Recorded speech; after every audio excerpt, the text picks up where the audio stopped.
Mga Mars, problema sa paniningil ng sanla ang issue natin sa Payong Kapatid. At mula ito sa mga nagtitiwala na sa atin sa Facebook. Wow! Naman. True yan at ito ang sulat sa Facebook. Wow! Hello po. Pwede pong pa-advise. May nasanla po sa amin na sasakyan. Year 2019 pa po ito nangyari. May kasulatan po kami. Kapag di nabayaran, kukunin namin ang sasakyan. Di rin iniwan ang sasakyan nung naibigay namin yung pera dahil ibinabiyahe para panghulog nila. Hindi po kami nabayaran ng maayos hanggang naibenta nila ang sasakyan. Ano po ang pwede namin gawin para makasingil? Nagmamahal, Emmy. Charot lang. Yes. Yun yung sulat. So you have the letter, I have the details. Anong details? I'll do the chika. So ganito yan mga Mars. Si Jenny lumapit kay Emmy para isanla yung sasakyan nung kapatid niyang si Marlon. Ito pa lang si Marlon, hindi nakakapaghulog sa bangko. Na mga 3 to 4 months na. Matagal na yun. Matagal na, di ba? Tagal. So ganito, nagkasundo sila na 150 na sanla, 150K na sanla. 7 months to pay. With interest na 18K. Magkano naman yun monthly? A monthly is 24. Oh. Yeah. So okay, na-settle, di ba? Okay, then. Pero yung sasakyan, hindi pa pwedeng makuha ni Emmy. Bakit Kasi- kamo? Dahil ibabiyahe muna ni Marlon para may pambayad siya. Ay, anong klaseng sanla yung kung di mahawakan yung item na isinanla? Okay, sige. Napagkasundoan na nila yan. Nangyari na ang nangyari. So, what's next? Ano na nang mangyayari ngayon? Pwede mag-move on na tayo. Eh, yun nga, hindi nga Oo, maka-moving forward ang bayad dahil hindi na nasundan. Nagpautay-utay ng 70,000 noong 2020 pa na October, hindi na nadagdagan. Kawawang Emmy. Ang balita ko, naibenta na sa iba yung sasakyan. Pero walang naiabot kay Ate Emmy. Eh, balita ko nga, sabi ni Marlon, pagpunta daw na asawa niya sa Turkey, doon siya makakapagbayad. Sandali lang, ang daming new characters, ha? Meron dami na Nalilito yun, na ah. ako. Hindi, parang wala nang mag... Pero ito pa, mas gugulo pa yan ha. Kasi nakapunta naman daw pala sa Turkey yung asawa. Oo. Pero ito yung latest ha, hiwalay na daw yung asawa at si Marlon. At itong si Marlon, nasa Visayas na daw. Hala! Paano na makakasing Kaya- si Ate Emmy yan? Hala, Tito Boy, tulong na! Ang dami, no? Masalimuot na kwento. Madaming Pero ganap. buti na lamang po ay dito sa Kaytayan Action with BA. Narito po si Teacher Emmy para humingi ng payong kapatid kay Kuya Alan. Narito po siya.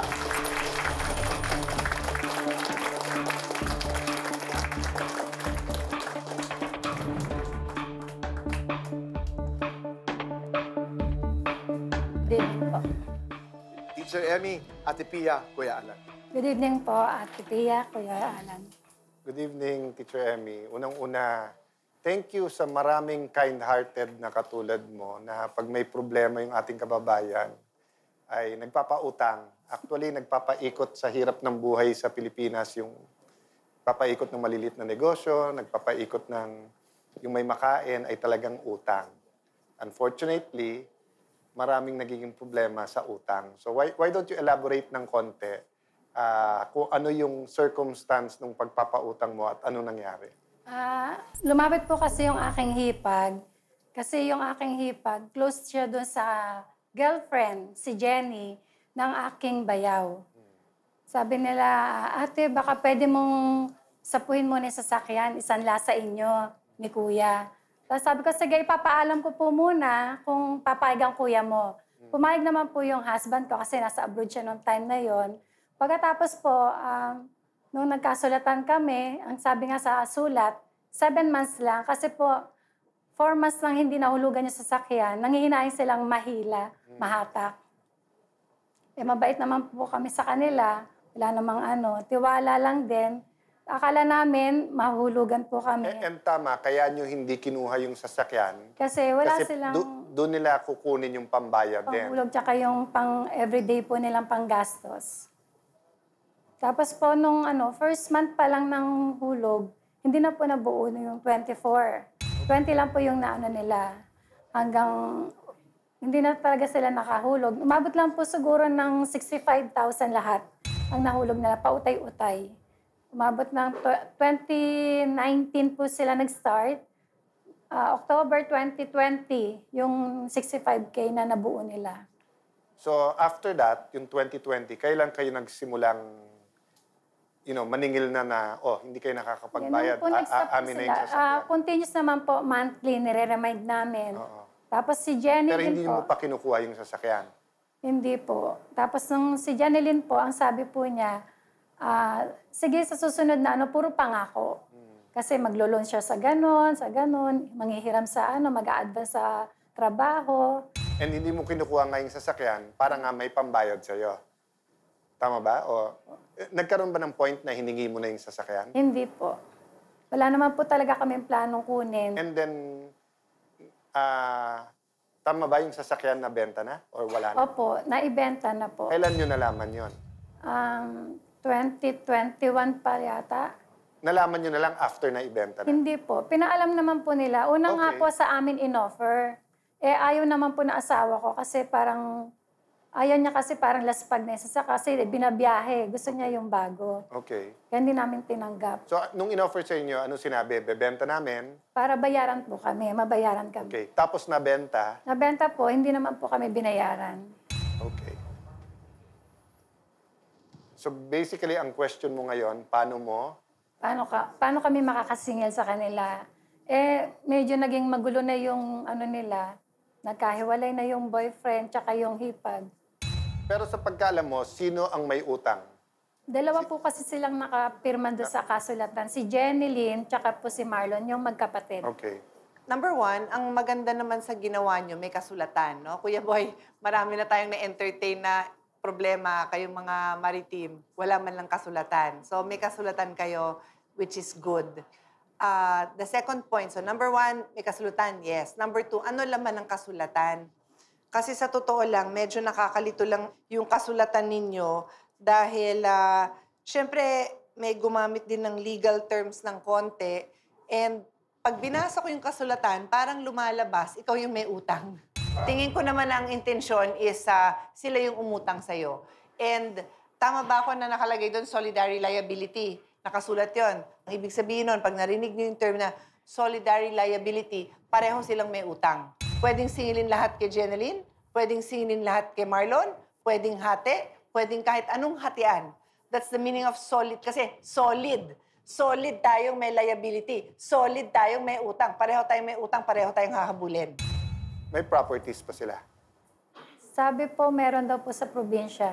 Tinatry po niyang ibenta para daw mahulugan. Mabayaran po kami. Ang tingin ko kasi ikaw at saka asawa mo, sobrang good faith. Pinapakinggan kita hindi, more than good faith ate, yung parang sobrang optimistic at saka mapagbigay. Kasi like, kung ako yon at may konti na akong hindi makakapagbayad, nung binebenta sa akin yung sasakyan, ang sasabihin ko, hindi ko bibilin, pero ako na magbebenta. Para pagbenta ko, iaawas ko na yung kita ko. So, nakita mo, nung binenta nila, wala ka nang narinig. Kasi nga, from your point of view, akala mo, sa'yo lang may utang or dalawa, tatlo. Pero maaring Marami ang benta pala. nila, let's say, 300,000, pero yung utang na nila ay 800. So, talagang may tataguan sila. So, kaya ako tinanong kung may property, kasi eto na lang ang yung magagawa. One, habulin yung property nila. Diba? So, kung magkakasuhan, whether yan ay sa small claims, in the end, they will point to a property at pwedeng kunin yon, ibenta, ang ibibigay lang sa'yo, yung utang lang. Yung natira, ibabalik sa kanila. Tapos, ang problema mo pa, Teacher Emmy, I think, is that si Marlon is in the province. Yes po. Tapos, ang asawa, Nag-abroad po yung asawa. Tapos nakapag-usap din sa amin yung babae, yung asawa. Kasi siya naman po yung kasama nung Jenny Lynn, nung kumuha ng pera. Sabi niya sa amin, pag nakaalis po siya po yung maghuhulog na. ang nangyari, Pagdating sa abroad, ang dami pong naging dahilan. Kaya siya, nagpalipat-lipat siya ng employer kasi nagkaroon ng pandemic. Nagkagipitan, nagbayad pa siya ng ganun para magstay pa siya sa Turkey. Hanggang sa Hindi na rin po siya nagparamdam. Tapos sa balitaan Pero po na, mag-asawa pa rin sila ni Marlon. hindi na po. Naghiwalay po sila. That's the other problem dahil hindi na nga mag-asawa Pero sila. yun, nakapirma din. Hindi po. Hindi, yung kapatid, si Yes. Jenny Lynn. Yun ang tama? problema kasi kung nakapirma yon at may employment yon, Pwede mo habulin. may paraan yun eh. Oh. Si Jenny Lynn nasaan? Balita ko po, nag-work dito sa MOA po. Oh, but you don't exactly know where she is. Yun ang problema. Ako personally, I don't know if our lawyers will agree on ate. Filean mo na sa small claims. Oo. Diba? Tapos problema na nilang mag-respond.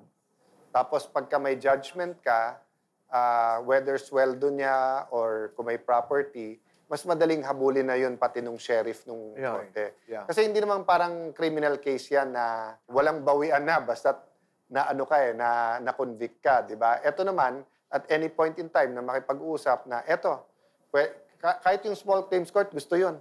Pag sinabing, Judge, nagkasundo na po kami, magbabayad kahit na matagal po, yung 3,000 naman, kaso sa wala, payag na ho kami sa ganun. Pwede naman mag-assist yung lawyers namin kung saan magpa-file, etc. Diba? Parang nga lang, ma-start yung process, diba? At least, bumalik sila para makipag-usap. Pero we acknowledge your goodness. Ako kasi nung nagrereklamo ka, ikaw pa yung gumagawa ng excuses. Kasi wala na sila, naghirap na sila yung ganitong pera. You're a very good person. Teacher Emmy, maraming salamat. Salamat din po sa inyo. salamat. Kay sumulat sa amin sa FB. Opo.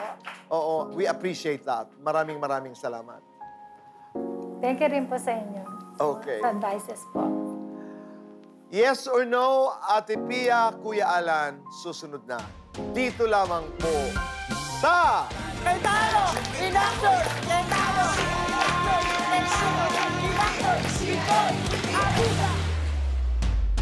Itutuloy na ni Teacher Emmy ang pagpa-file ng small claims para masingil sina Marlon at Jenny.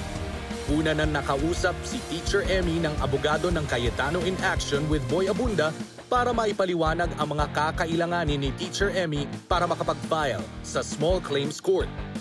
Matapos nito, sinamahan natin siya sa Metropolitan Trial Court at sa tulong ng Clerk of Court na si Miss Mabel Madamba, pinasagutan na ang mga dokumentong kailangan ni Teacher Emmy para makapag-file ng paniningil sa mga nagsanla sa kanya. Nagpapasalamat po ako sa Cayetano in Action with Boy Abunda at nabigyan po ako ng linaw sa mga legalidad sa pagpa-file ng small claims. Maraming salamat po. Cayetano in Action with Boy Abunda would like to thank Ensaymada from La Luna Cafe. Come home to a delicious tradition. We're located at 103 ML Quezon Avenue, Hagonoy, Taguig. Pick Up Coffee. Aficionado. Nutri-Chunks Dog Food. Keep your fur baby listo ganado with Nutri-Chunks. Rica de la Merced Furniture Designs. For inquiries, call 0922-853-1668. May problemang legal ka Yung ba? anak ko, kanya-kanyang 3 years old.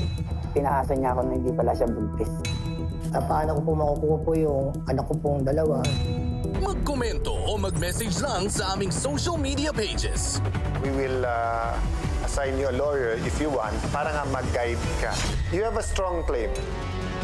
Sa batas, wala tayong kawalan. Handang ipagtanggol ang inyong karapatan. Ipaglalaban natin ang totoo at yung patas. Sagot ka ng Cayetano in Action with Boy Abunda.